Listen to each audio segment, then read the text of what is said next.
Assalamu alaikum, dear students. I hope you are doing well.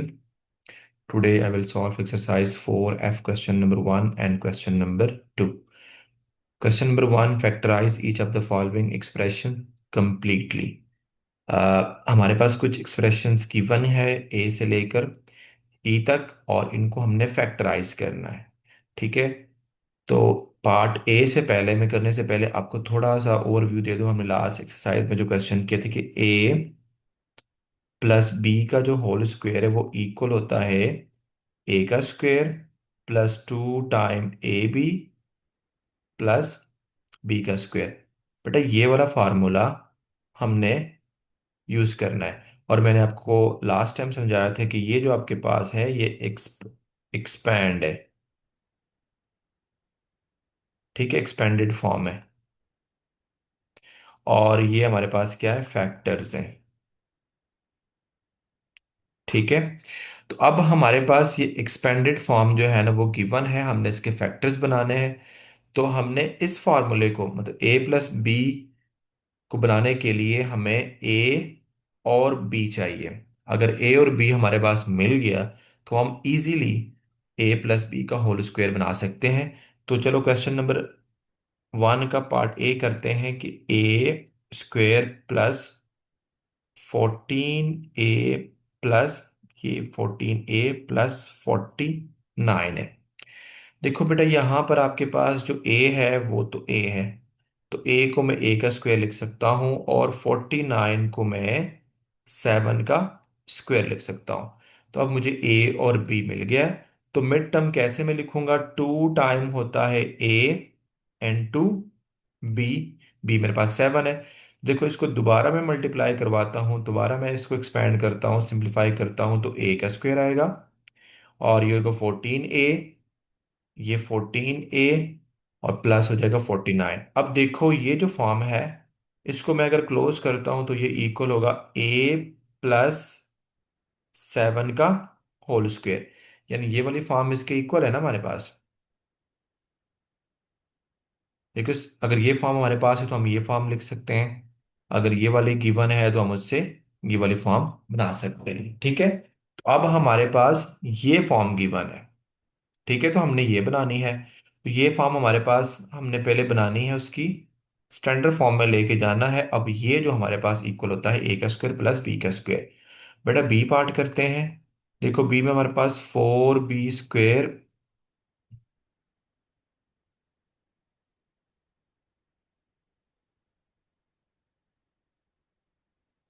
Plus 4b plus 1। ठीक है। तो हम 4b का स्क्वायर लिख सकते हैं 2b का होल स्क्वायर और 1 को मैं लिख सकता हूँ 1 का होल स्क्वायर। तो ये जो मिड टर्म है हमारे पास क्या, टू फार्मूले का। ठीक है, टू फार्मूले का। ए हमारे पास 2b है और बी हमारे पास 1 है। देखो आप इसको दोबारा सिंप्लीफाई कराएंगे तो 4b का स्क्वायर प्लस 4b प्लस 1। तो अब बेटा इसको क्लोज करें तो हमारे पास होगा 2b प्लस 1 का होल स्क्वायर। ये आपके पास a है और ये b है, तो a प्लस बी का होल स्क्वायर। ठीक है, ये आंसर आ जाएगा।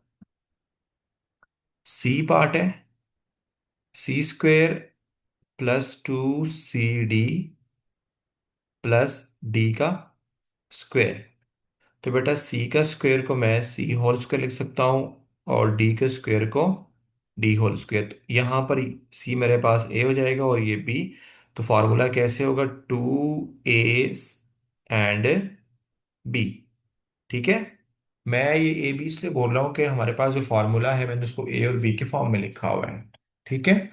तो ये हो जाएगा बेटा आपके पास सी प्लस डी का होल स्क्वायर। बेटा डी पार्ट है हमारे पास 4h का स्क्वायर प्लस 20h के प्लस 25 के स्क्वायर।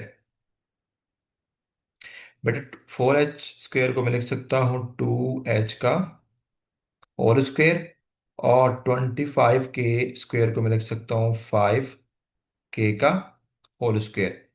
ये हो जाएगा प्लस टू फार्मूले का के एच एंड 2h हो जाएगा और 5 के। जब इसको दोबारा सिंप्लीफाई करूंगा तो आपके पास ये सेम एक्सप्रेशन आना चाहिए। तो बेटा यहाँ पर ए हमारे पास 2h है और बी हमारे पास 5k है। तो उसका क्या हो जाएगा, होल स्क्वायर।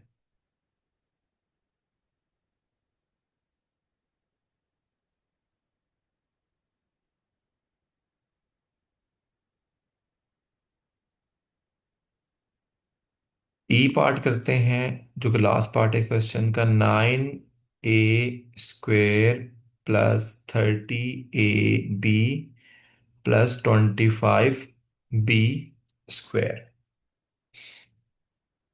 9a² को मैं लिख सकता हूँ 3a का होल स्क्वायर, और 25 को मैं लिख सकता हूँ 5b का whole square.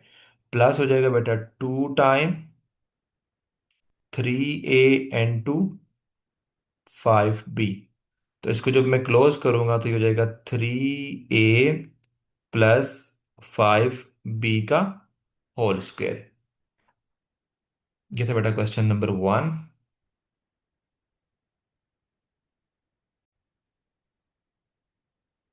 Question number 2, factorise each of the following expressions completely. तो यहाँ पर जो फॉर्मूला हमारे पास लगेगा a - b का whole square is equal to a² - 2 time ab plus b का स्क्वायर। बेटा ये वाला फॉर्मूला हमने यहाँ पर यूज करना है और इसको फैक्टर्स बनाने हैं। तो हमारे पास राइट साइड पे ये एक्सप्रेशंस गिवन है, इसको हमने इस फॉर्म में लेके आना है। तो यहाँ पर हमारे पास a और b रिक्वायर्ड होंगे। तो हम देखते हैं कि कैसे हम ए और बी फाइंड आउट करते हैं यहाँ से, कि m² - 10m + 25। ठीक है। तो यहाँ हमारे पास m का स्क्वायर हो जाएगा और +5 का होल स्क्वायर हो जाएगा। तो मिड टर्म हमारे पास यहाँ पर माइनस है, तो -2 टाइम m और 5।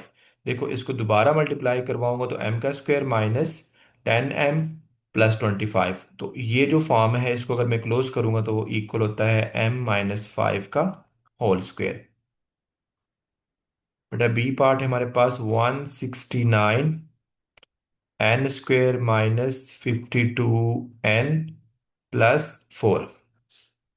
देखो हमारे पास 69 जो है ना वो 13 का स्क्वायर होता है, तो हम 13 n का होल स्क्वायर लिख लेंगे, और 4 हमारे पास 2 का स्क्वायर होता है। तो मिड टर्म कैसे आएगी, 2 फार्मूले का 13n और 2। ठीक है। तो इसको दोबारा मल्टीप्लाई करवाऊंगा तो आपके पास सेम एक्सप्रेशन आएगा।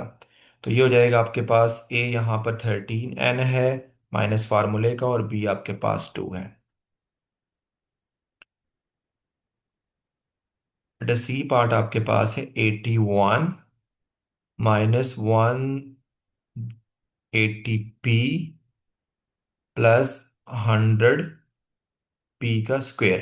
तो देखो 81 को मैं लिख सकता हूँ ना 9 का होल स्क्वायर, और 100p² को मैं लिख सकता हूँ 10 का होल स्क्वायर।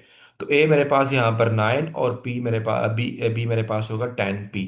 तो माइनस हो जाएगा 9 × 10p। अब देखो इसको दोबारा मल्टीप्लाई करवाने के बाद, सिंप्लीफाई करने के बाद सेम ये एक्सप्रेशन मेरे पास आएगा। तो बेटा इसको लिख लेते हैं 9 - 10p का होल स्क्वायर। लास्ट पार्ट है डी, 49q² 42qr +9r²। देखो 49 को मैं लिख सकता हूँ 7, 49q² को मैं लिख सकता हूँ 7p का होल स्क्वायर, और 9 को मैं लिख सकता हूँ +3r का होल स्क्वायर। तो मिड टर्म क्या हो जाएगा, माइनस फार्मूले का, 2 भी फार्मूले का कांस्टेंट है, 7q × 2 3r। तो बेटा इसको दोबारा मल्टीप्लाई करवाने के बाद सेम ये एक्सप्रेशन आएगा। तो हमारा फाइनल आंसर होगा 7q। ठीक है, जो स्क्वायर बाय टर्म है इनको आप लिख लेना है, विद आउट स्क्वायर हो जाएगा 3r का होल स्क्वायर।